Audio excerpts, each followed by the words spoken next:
আসসালামু আলাইকুম। আশা করি আপনারা সবাই ভালো আছেন। আপনাদের জন্য আজকে নতুন ট্রেন্ডিং একটা হাতার ডিজাইন নিয়ে আসলাম। ইউটিউব এবং ফেসবুক খুললে এই হাতার ডিজাইনটা আমি খুব পরিমাণে দেখি, তাই ভাবলাম আজকে আপনাদের সাথেও শেয়ার করা যাক। সর্বপ্রথম জর্জেটের হাতাটা আমি কাটিং করে নিলাম এবং সেলাই করতে বসে পড়লাম। আমার যেহেতু ওভারলক মেশিন নেই, তার জন্য আমি হাতাটা ওভারলকের অংশটা মুড়িয়ে মুড়িয়ে সেলাই করলাম। তার উপর চাপ সেলাই দিয়ে দিলাম যাতে পেছন থেকে সুতা বের হয়ে না যায়। চারোটা হাতার জোড়া এইভাবেই দিয়ে নিলাম খুব সুন্দর করে। এভাবে আপনারাও দিয়ে দেখতে পারবেন, হাতার ফিনিশিং খুব সুন্দর আসে। হাতা ফিতা বানানোর জন্য 1.5 ইঞ্চি করে নিয়ে নিলাম।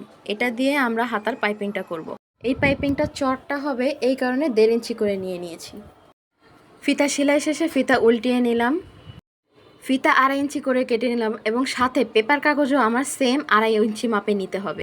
এক পাশের মাথা সোজা করে লাগিয়ে যাব, অপর পাশ ঠিক তার উল্টো দিকে মুড়িয়ে দিয়ে সেলাই করব। তৈরি হয়ে গেল আজকে ট্রেন্ডিং হাতার ডিজাইন। আমার ভিডিওটি ভালো লাগলে লাইক, কমেন্টস এবং শেয়ার করে দিবেন। ধন্যবাদ। কে কোথা থেকে দেখছেন তাও লিখে যাবেন।